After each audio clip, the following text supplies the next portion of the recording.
OK.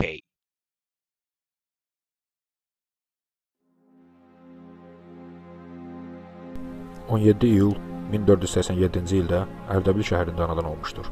13-cü əsr Azərbaycan şairi Şeyx Səfinin nəslindəndir. Atası Ərdəbil hakimi Şeyx Heydər, anası Ağqoyunlu hökmdarı Uzun Həsənin qızı Aləmşah bəyim idi. Şah İsmayıl Xətai 14 yaşında hakimiyyətə gələn, 14 ilə 14 eli birləşdirərək vahid və indiyə qədər ən böyük Azərbaycan dövləti, Səfəvi dövlətini yaradan bir şəxsiyyətdir. Şah İsmayıl Xətai ilk dəfə türk dilini rəsmi dövləti ilə elan edən dövlət başçısıdır. Halbuki özlərini türk varisi hesab edən Osmanlı da dövlət dili fars dili idi. Bunun nəticəsidir ki, Azərbaycan dilində fars sözləri istifadə olunduğu kimi, fars dilində də türk sözləri öz yerini tapıb. Şah İsmayıl Xətai ilk dəfə türk dilində heza vəznində şeir yazan şairdir. Onun türk dilində yazdığı gözəl şeirlər meydana gəldikdə şeiriyyata öz damğasını vurmuş, fars dili ikinci plana keçmişdi. Məhz onun başlatdığı ənənə nəticəsində Məhəmməd Füzuli kimi dahi yetişdi. Şah İsmayıl Xətai ilk dəfə güləşi döşək üzərinə gətirən pəhləvan idi. Onun vaxtında zorxanalar, yəni güləş məşq zalları açılmışdır və Azərbaycana xas bu idman növü geniş yayılmışdır. Şah İsmayıl Xətai dahi strateq idi.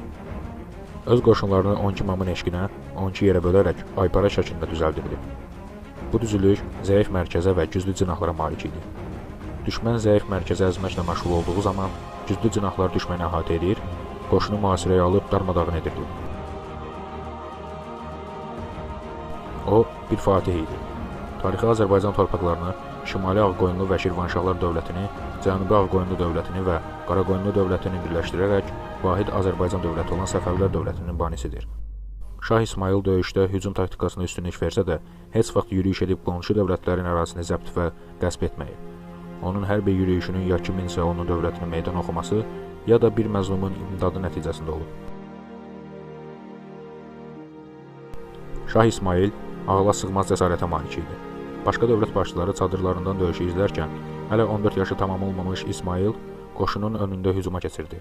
Şirvana yürüyüş zamanı Kür çayı daşır, qoşunun yolu sel alır. Qoşunda tərəddüd yayıldığını görən Şah İsmayıl atı ilə birgə çaya atlayır. Onun sərkərdələri də onun arxasınca çayı yararaq qarşı sahilə keçir.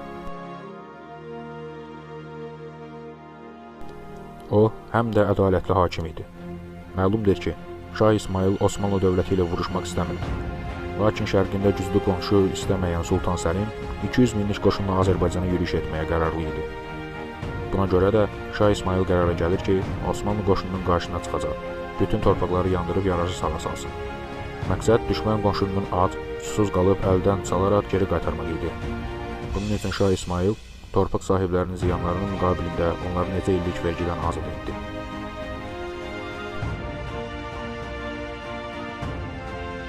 Düzdür, Şah İsmayıl Xətai ideal deyil və onun da öz dövrünə görə səhvləri olub. Ancaq bu şəxsiyyətin Azərbaycan üçün etdikləri danılmazdır. Videomuzu bəyənib abunə olmağı unutmayın.